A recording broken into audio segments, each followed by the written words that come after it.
So the Celtics, weirdest team in the East, probably. The East is now at this point again a two-man team. Last year it was, four teams could actually probably come out of there, and you wouldn't be surprised. You had the Celtics, the Bucks, the Raptors, and the 76ers all looking like actual title contenders. And the East has always been the weaker conference per se. I mean, the whole decade that was LeBron was there, it was always like his team and like one other team that you never thought could beat him, but it was always just kind of there. Well, the 2010s were ruled by LeBron. The end of the 2010s, whenever he left for the Lakers last year, was the most competitive and the most open the East has ever been. Uh, but at this point, it's just reduced to a two-man race again. The 76ers and the Bucks. So the Celtics acquired Enes Kanter, who is a good player, a solid player, an 18 to 20 point scorer and a 10 to 12 rebound grabber in the playoffs and in the regular season. But he was never the kind of guy that I would, really consider a game changer. He would always kind of, be there, get a few switches, get a few offensive boards, get a few block shots, contest a few shots in the paint.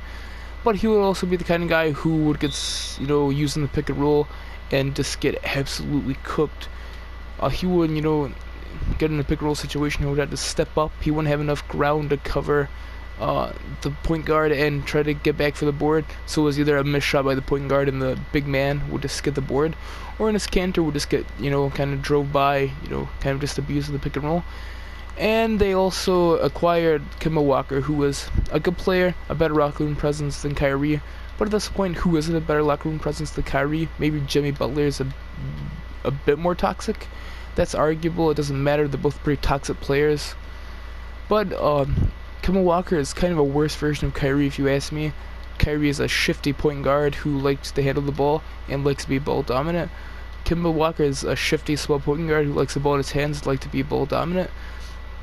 Kemba and Kyrie, they both played for awful teams when they came in the league. Kyrie, of course, played for that Cavs team that didn't have LeBron, Kevin Love, that Cleveland Cavaliers team, and Kemba played for the Hornets, of course, which was kind of rough. He would kind of have to drag the team and the whole organization on his back. And when he left for the Celtics, I thought to myself, Kemba Walker is a good signing, but what are they going to do with him? How are they going to incorporate him? I would argue that Kyrie is the better player. I don't think there's much differences in their game. I mean, they're both not standout defenders. They're both not going to lock someone down. But Brad Stevens is probably the second best coach in the league, maybe third behind Greg Popovich and Steve Kerr. Which is, he could come up with some great defensive schemes. I mean, he had Isaiah Thomas and the 16-17 season where he was in the MVP race. He hit him on defense. He kind of did that for Kyrie. He might do it for Kemba, but Kemba is just the worst version of Kyrie. And then you have players like Jaylen Brown who won a max contract, which is absolutely absurd to me. It's crazy now at this point in the NBA where the league has gotten so big that they have so much salary cap that slightly above average players can ask for the same amount of money as big name players. Of course, they have the supermax now, which is disgusting. The league has gotten so big, they have so much salary cap they can hand out, and the league keeps on getting bigger. So, the salary cap is going to inflate, and it's just going to become a complete mess. It already is, kind of. But are the Celtics really willing to hand Jaylen Brown a max contract? I hope to God not. I don't even think they can. They probably can't, where they're still paying Kyrie. I mean, they're still paying Gordon Hayward. And it's iffy on if Gordon Hayward is ever going to be the same player. I mean, he could still, give you 20 points, give you some, floppy plays where he's coming off of a few screens, hit a pump fake, drive to the basket. He can play defense on, bigger, more powerful small forwards. He could play on smaller guards because he's so long and he's pretty agile. He's not going to be the Utah Gordon Hayward, I don't think, ever again, which is sad. But hey, I'm pretty sure he's just going to stay in the Celtics the rest of his career. I don't think anyone's going to want to get him for a decent amount of money. I highly doubt he'll ask for that. Gordon Hayward's a reasonable player. But then you also got players like Jason Tatum, who you don't know if you're gonna get like the rookie Jason Tatum who went head to head with LeBron and almost succeeded, or if you're gonna get the Jason Tatum from last year who wants to be too much like Kobe but cannot be like Kobe. You know what I mean?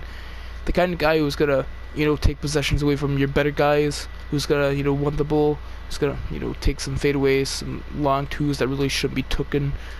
Brad Stevens is gonna jump on him. You don't know which kind of Jason Tatum you're gonna get. You don't know if you're gonna get the good Tatum or the team killer Tatum. I like to refer to him as. Let's hope you get the good Tatum. And then they got like that young rookie who they compared to Steph Curry, which I saw some highlights of. He's pretty good. Will carry over to the NBA. I don't know much about college basketball. I've seen a highlight here and there. He looks like a pretty cool guy. More of an offensive kind of guy, but it's more of an offensive kind of league. Who knows? I wish the best for him. I can't even remember his name because I'm not that into college basketball. I kind of learn players as they progress. And the Celtics are they're going to be a good team, 50 plus wins, 3rd through 6th seed, I would say. I mean, I'm pretty sure they could win the first playoff series. I mean, I'm pretty sure a team with Jason Tatum, Kemba, and Gordon Hayward are good enough to win a playoff series in the East, I would hope. Especially in a weak East at this point again. But I don't think they're going to be able to rival the Bucks or the 76ers in the playoffs. Yeah, I say it would be a fun, hard-fought 5-game series with the Celtics or the 76ers or the Bucks, kind of just having too much star power for the Celtics to really handle. I mean, the 76ers, they got Embiid, who was the only guy that could really hold Embiid for a full series. They just got him. The Bucks kind of lost Michael Brogdon, but I mean, they kind of stuck with the same philosophy, give Giannis the ball and have shooters surrounding him. The kind of LeBron, the kind of Hakeem Olajuwon kind of mindset, which worked. I mean, he won MVP because you can't argue with results, right? But I mean, they're a pretty good defensive team. I mean, they have versatile defenders. I mean, they don't have as a versatile defending team, I would argue, at this point. They lost probably the most versatile defender in the league since Draymond Green's digressed. They had Al Horford. But the Celtics are, again, 3rd through 6th seed. I would say top 10 offense, maybe top 15 defense. It really depends. Unless injuries happen, I don't consider them being the best team in the East. I don't consider them being the second best team in the East. Unless some kind of blockbuster trade happens or an injury or something just flat out unexpected happens, which, could happen in a weird league. The Celtics, where do they go from here? I'm not sure. It's going to be a weird season. I'm going to definitely keep my eye on them. I would say, 52 wins is probably the max they'll get. I mean, who knows? I'll make this prediction. They'll have the best record in the league ever, and they'll probably just sweep everyone in the playoffs or something dumb. But I don't consider them much of a threat. I wouldn't, bet my money on them in the second round. The first, I would go ahead and make a safe prediction that they'll be whatever team they're matched up against. I mean, there's not really many teams that could really rival the Celtics in the East besides Bucks and the 76ers.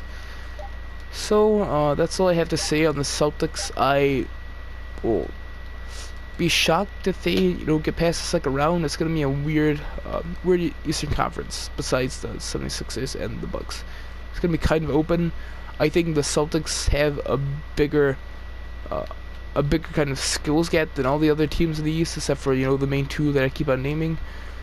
So, it's going to be fun to watch them, kind of figure out this weird lineup. But I mean, Brad Stevens is one of the best coaches in the league, probably 3rd or 2nd behind Greg Popovich or Steve Kerr. So he'll probably figure this out and make it a 50-plus win season, like he always, manages to figure out things. But I guess that's all I really have to say. We'll see how the season goes. It's gonna be a weird NBA season.